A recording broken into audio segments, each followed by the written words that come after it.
Training camp is almost here, and we're going to be setting lineups soon for fantasy football. And today we're going to be looking at some wide receivers to place some bets on or fade, whatever you want to do. But before we dig in, you need to click that subscribe button right now because we're getting you ready for your best ball drafts, your redraft. We're helping you make those trades in Dynasty. We're going to help you win some money in DFS by looking at the work rates, looking at what these players are doing game to game, helping you set those lineups.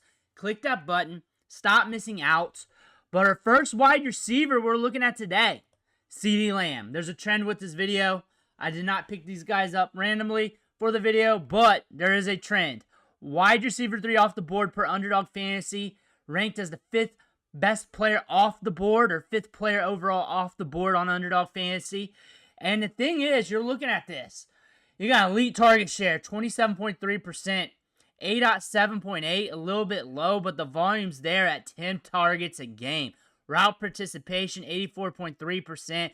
You look at the production last year, you got 4 wide receiver 1 weeks, a good bit of wide receiver 2 performances. So you only had really 2 down games of under 10 PPR fantasy points, averaging 17.7 points per game. And the thing is, we can get better than this. We could get better than this. You got George Pickens. I do not see him killing his target share at all. I look for him to have a 25+% target share. I look for him to be the mainstay in the offense. He is the cornerstone piece of this team. Averaging 79.3 air yards a game, too. The volume is what matters here. There's games where we're over double-digit targets. There's a lot of them, too. The volume's there. Matchup dependent with the Cowboys. Sometimes they get in weird game scripts.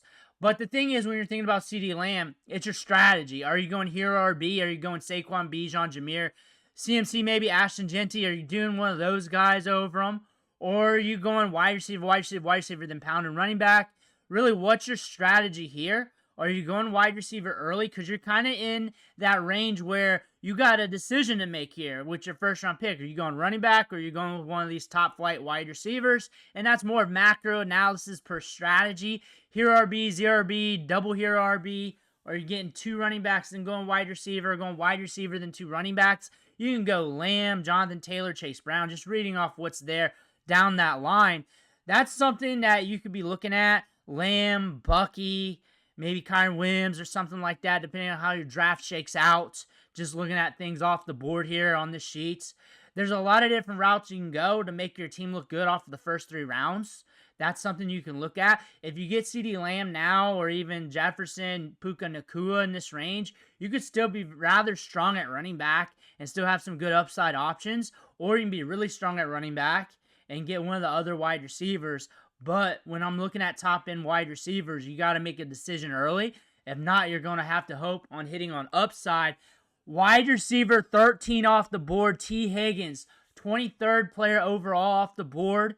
And T. Higgins left a lot of people with a sour taste in their mouth last year. In and out of lineup, injuries and whatnot. But we're running a lot of routes when we are on the field. 36.7 routes per game. That is a lot. Pushing a 90% route participation rates. We're out on the field a lot. A 25% target share. Pushing 8 out of 10. There's years he's in the double-digit range, and he's pretty deep into it, like 11 or so. And we're getting drafted late in the 2nd round. Pushing 3rd round. Home leagues. You're probably looking at a 3rd-ish, 4th-ish round pick. 23rd overall right now. Home leagues, running backs get bumped up a bit. Running back FOMO starts. You're looking at T. Higgins in this offense. And you're looking at the depth chart there.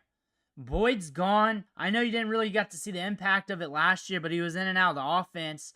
You did get 4 wide receiver 1 weeks out of him. You did get 4 splash games, 3 wide receiver 2 games.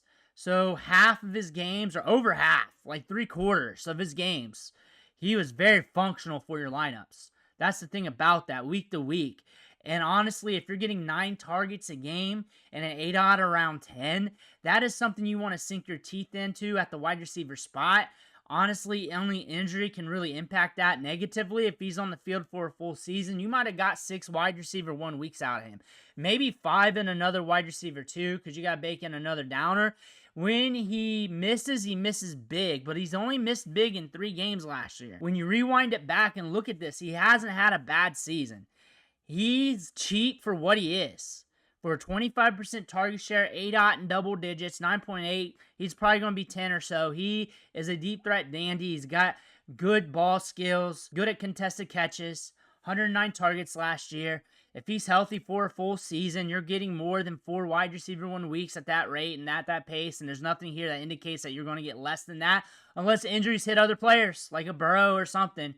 That's a pretty cheap, safe price tag, especially when you're looking at what's behind him at wide receiver. Mike Evans, Jason, Terry McLaurin, Devontae Adams just fits right into that range. Wide receiver 23, Xavier Worthy off the board, Underdog Fantasy, target share 17.2%, ADOT 9.2. And the thing is, what if we take a massive step forward from the rookie season to year 2? That's in the cards.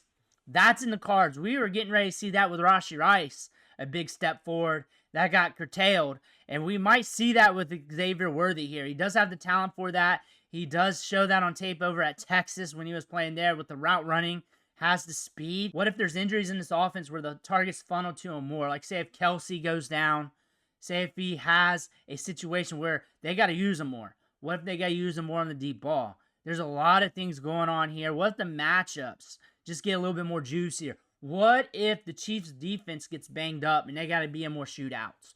What if that happens? 11 points per game last year. That could increase. We're running a good amount of routes. That could increase. That could increase a lot on the back end of the season. We saw him out on the field more. We could see him take a step forward. We're going in round 4 an Underdog. He's an upside play, but the upside, there's a lot of unknown to that. It's ambiguous, but we got some knowing that he can hit in the league. So we could take a step forward.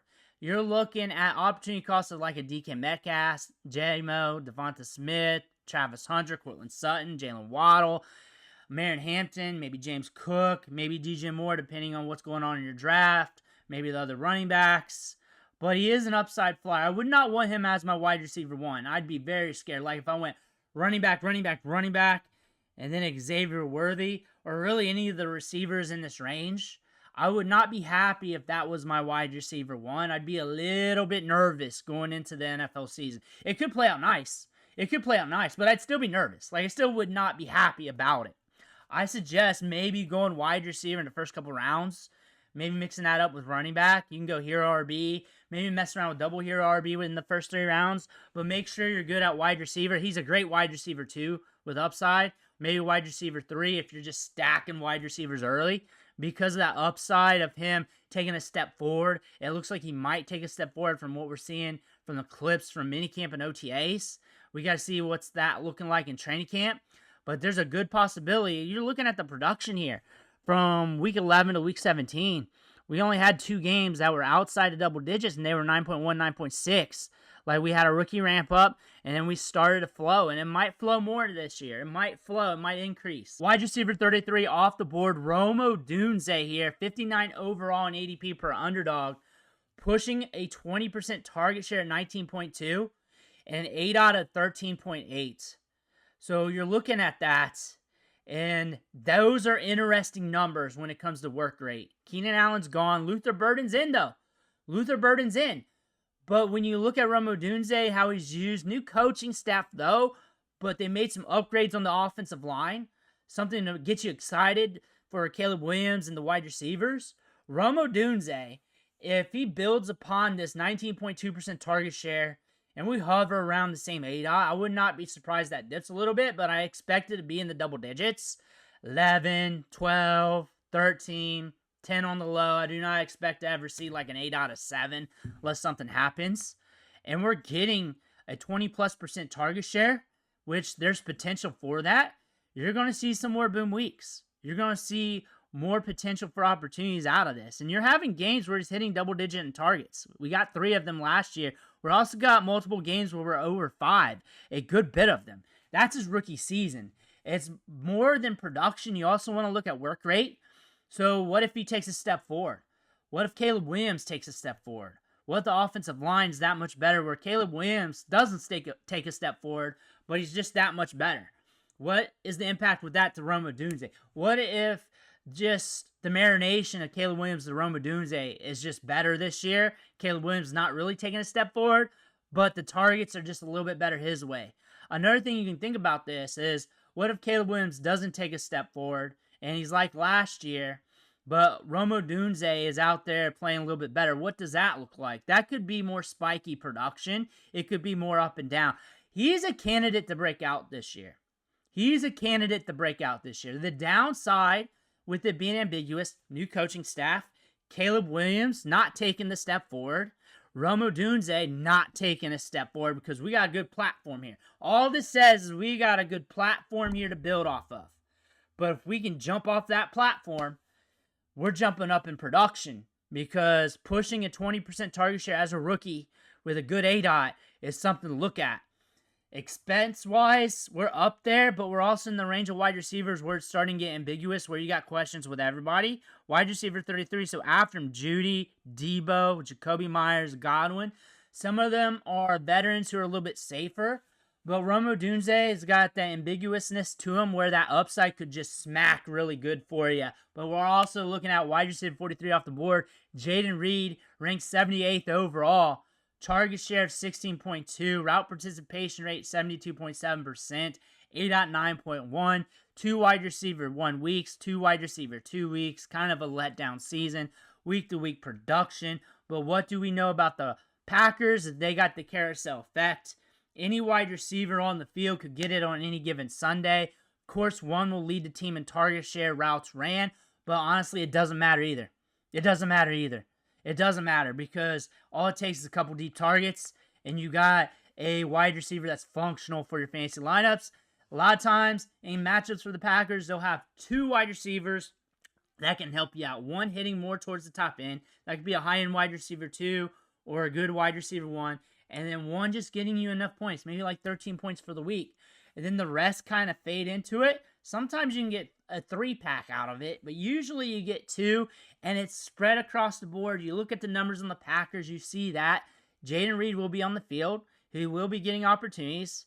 He's getting drafted around round 7. Home leagues will be a little bit cheaper. That's a good thing to look at. That being said, he's a good value.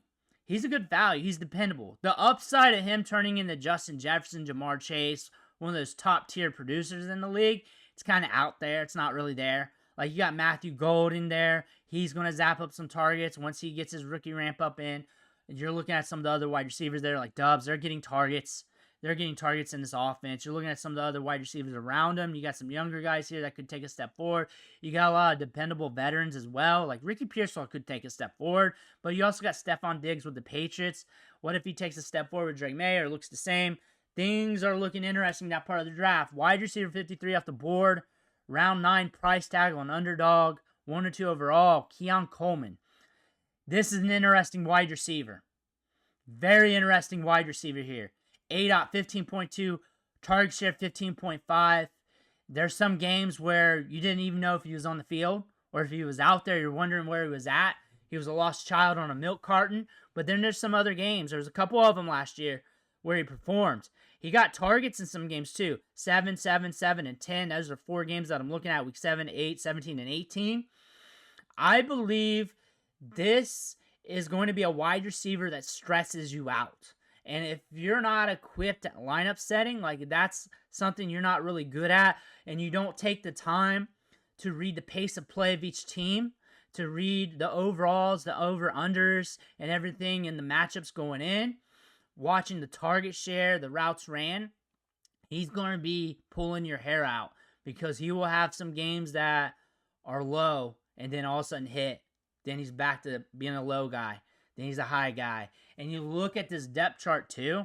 Elijah Moore's looking good. The beat writers like him a lot. Joshua Palmer's just a dependable veteran. Khalil Shakur's there. He's been a mainstay there. The one thing I can definitely say is they got some veterans here that could turn around, but there are also veterans here that could not turn around as well. And this is a wide receiver prospect that needs to take a step forward. He's put on some muscle. He looks a little thicker. The step forward might look like Gabe Davis. It looks like he could have Gabe Davis in his workout numbers here. With the target share, with the ADOT, that could potentially develop into Gabe Davis, where you got 5 wide receiver 1 weeks and the rest of them are all wide receiver 3 weeks. Something like that. I could definitely see that being in a range of outcomes for him for the long term. I can definitely see him having a few splash games. Just deep ball city, like a 15.5 target share, and a 15.2 ADOT, getting 4 targets a game, meaning that if you cash in on one of those deep balls every once in a while, you're going to have a big performance. I think we're going to tend towards that. I think he's going to be volatile. I think he's going to be best for daily fantasy football. He's going to be great for best ball, do those splash moments. He's going to be hard setting lineups. If you're not into the thick of it, just studying every matchup you got, knowing when to gamble on the matchups, like 50 overalls, games where you think Josh Allen's going to be throwing a lot, where they get busted coverage on that defense a lot, and you think we can cash in on the deep ball, you're taking shots on that. I would not want him as like my wide receiver 3. I would be too scared of that. If I have to start a lot of wide receivers and I was slamming wide receivers for my lineups and I wanted an upside play where he's at right now, and I imagine it'll be a little bit cheaper in basic redrafts, your home leagues where you're drafting with your buddies, not just competitive leagues. He'll be a little bit cheaper there to where you can make that move. There's other wide receivers that are very similar in this range. Rashid Shaheed, I want to see what the comeback looks like. Rashad Bateman with Baltimore has a similar profile scoring. Last year he did, just random spike weeks. I'm guessing random spike weeks this year with Keon Coleman. Quentin Johnston had random spike weeks last year. Also had some games where he was okay, but not good enough. But 21.7% target share, 10.8 ADOT, ranked as the 63rd best wide receiver per Underdog ADP, 148 overall. He's cheap. He's a flyer. It really depends on what's your strategy here in the double-digit rounds. My strategy is I'm slamming lottery ticket running backs. I want to be built at wide receiver. I want to be good to go. And I'm slamming lottery ticket running backs. When I read these wide receivers off, let me know any of these guys are going to win your league. Romeo Doubs, Josh Palmer, Xavier Legette, Jack Betch, Jalen McMillan, Adam Thielen, Pat Bryant, Cedric Tillman. Who's going to win your league? What's the chances of that? What's the upside play on that? Now I can get functional wide receivers that can help my lineups. That could develop into a wide receiver 2 over a stretch of games. That could potentially happen with some of these guys. And you may look at one of these guys in the micro and be like, hey, what about this guy? However, when I'm looking at Quentin Johnston, he can get you a few spiked weeks. He can definitely do that. And the thing about this is this was a step up from his rookie season to his second season. If he takes another step forward and becomes more productive or just more reliable in general, you might see an increase in production. Maybe from 11.6 points per game to like 13 or something like that. But you could definitely see something similar. I look for Ladd McConkey to own this offense. Trey Harris should be working in somewhere down the line. There's competition in this offense. Herbert's very good, though. The run game should be more impactful this year. You got a first-round pick and former first-round pick in Najee Harris. Quentin Johnston, though, is going to give you some spike weeks. Now, what I said with Keon Coleman is very similar with Quentin Johnston, where it's going to be up and down and hard to predict. So, if you suck setting lineups, stay away. Stay away. He's going to be best for DFS. When you're playing the over-unders, you're playing the matchups, you're playing the air yards, you're playing with the DBs that break down. You're looking at that. Quentin Johnston, though, he's probably going to be a head case for much of your lineups, and the upside's not really there to really transform your lineup, where a running back that steps in after the starter gets hurt, if you're looking at some of these rookies with upside more than what's listed here, that could help you out more, especially in these deeper double-digit rounds, or maybe you're patching up quarterback, maybe you're a late-round quarterback, maybe you're a late-round tight end. Really depends on the strategy here. With Jalen Knoll, wide receiver, 73, round 15 price tag, 175 overall. This is a rookie dart throw in redraft leagues, best ball. This is a wide receiver that's always open. Christian Kirk's there, which could allow you to pick him up as a waiver wire claim later on down the road. Kirk has had an injury history. Jaden Higgins is there. You're looking at Nico Collins, who's going to take the target share. So the volume might not be there for him to be reliable, but over time, he might get his opportunity. So he's a rookie dart throw with a lot of upside. He's got the speed. He can create separation. He's cheap. He's cheap.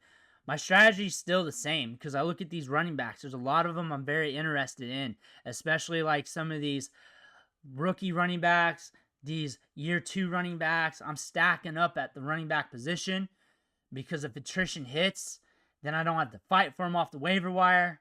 Odds of a random jabroni running back getting you good numbers is about 1 in 3 games on average throughout the season. And some of these running backs have some potential, and you're looking at that where they could help you out. and I should be built well at wide receiver. However, the caveat to that, the argument against that is if I am looking at a wide receiver with upside, double-digit rounds, and I want to throw some chips on, Jalen Noel's a good one. Jalen Noel's a good one, especially for best ball, underdog drafts, because it's Houston connection. He's twitched up, creates separation. This is a rookie that could come out of nowhere later in the season. If you're looking at it that way, that is the argument against that. He could be a guy that wins some leagues later on down the road because he is a very nuanced technical route runner. That's the thing about that. He's very cheap. He's very cheap. I wouldn't be surprised if he's a guy that you're picking up in October. You're adding him because the injuries or whatnot. He's getting more routes than anticipated, and the work rate's there. Now we're looking at Tutu Atwell. Wide receiver 83 off the board. We're going as the last pick in underdog drafts on average, so really just the dart throw here.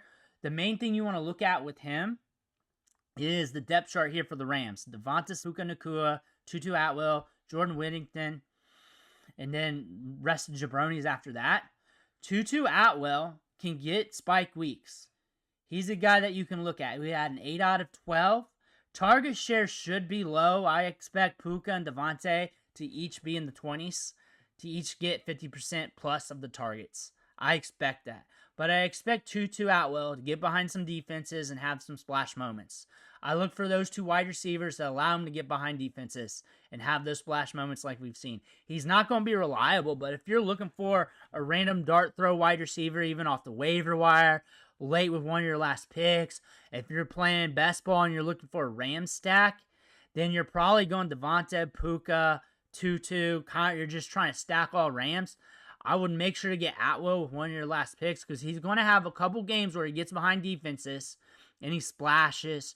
Maybe good wide receiver 2 numbers for that week. Maybe more than that. But he kind of had that last year. We had 4 straight games. And then the year prior, I believed he had some games as well. He's a very sneaky dark horse candidate here. Really depends on your format. He's probably not getting drafted in many seasonal basic home redraft leagues, but also is a guy that you need to have your fingers on the trigger because I can definitely see him winning some money in daily fantasy football. Him being a cheaper wide receiver, right matchup. If he hits that deep ball, that could be it. That could be your matchup. We're also looking at Deontay Johnson. He's back with the Browns. He's going to be operating out of the slot. He's been looking good in minicamp and OTAs. The thing about the Browns, they ran a lot of plays last year, but I believe it's not because they wanted to. It's just because the quarterback position wasn't really functional for them with Deshaun Watson going back to JMO, then going back to everybody else. If Flacco can slow down the pace of play, if the run game when hit with Quinshon Judkins might get fewer plays per game. They were second in the league in plays ran per game last year. I look for his production workload metrics, to be situational dependent. I look for Jerry Jeudy to lead this team in targets. Njoku should get a lot of targets.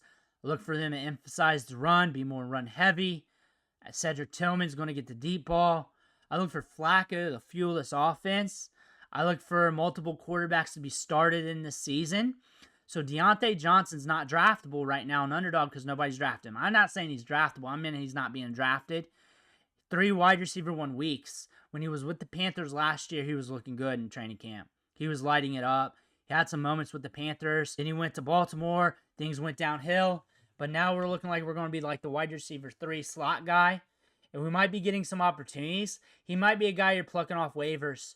Targets are there, and you're just praying that they hit that week in the right matchup, but they're the Browns. The Browns are going to be the Browns, and that's going to lend to games where the upside's not really there. We had matchups where he had 13 targets, and 10 targets last year. Then with the other games, 6, 6, and 6 in Carolina. He's going to be open. He's going to create separation. We got to see if that's going to work with Flacco and the pace of play here with the Browns and the matchups. Now we're looking at Jermaine Burton, wide receiver 103 off the board. Upside play. All upside play. Nothing here says we're dependable. We had some off-the-field matters last year that really not that big a deal, but could be. 249 overall. Barely a target share. 14 targets on the season. So how can we win here? How could he help us in fantasy football? We need injuries to these wide receivers. We need him to exceed expectations. We need to start hearing some good buzz in training camp. And then we got to hear enough of it to where we believe it too. We got to start seeing him on the field. So what we're watching on Jermaine Burton is the route participation rate. If we're starting to get a route participation rate of like 70%, that's enough to go in on him off the waiver wire because he's going to be on the field enough. He's twitched up enough. He's got a good release package to where like he could be spiky in production. So you got to watch his route participation rate. Are you buying him in your drafts? You got to be in a deeper league because, like, you're not trusting him. You got Yoshi there. You're going to see T. Higgins, Jamar Chase get a lot of the targets. There's a lot of opportunity with him in this offense because you got Joe Burrow. It's a vertical passing attack. He fits that. Joe Burrow was working hard to build a rapport with him last year. If we take a step forward, maybe you can get some weeks out of him. He might be in the right situation if we start racking some stuff up, all right, in DFS, daily fantasy football. I think you're going to have a hard time setting lineups with him. Best ball, maybe a last round dart throw. I might be more equipped to go running back or some other players there. But can we exceed ADP of 103 wide receiver off the board? Yes, I guess. It's not going to be too hard to do. I mean, you just got to have 2 wide receiver 2 weeks, and you could do that. We're looking at Jermaine Burton as a deep dart throw candidate off the waiver wire. We're just paying attention to in training camp. And I'm telling you, watch the route participation rate, how many routes he's running per game. Those are the wide receivers we're looking at today. Let me know what you think. Comments below. I want to hear about that. Make sure you hit that subscribe button on the way out. I want to thank you for watching. Catch you on the next video.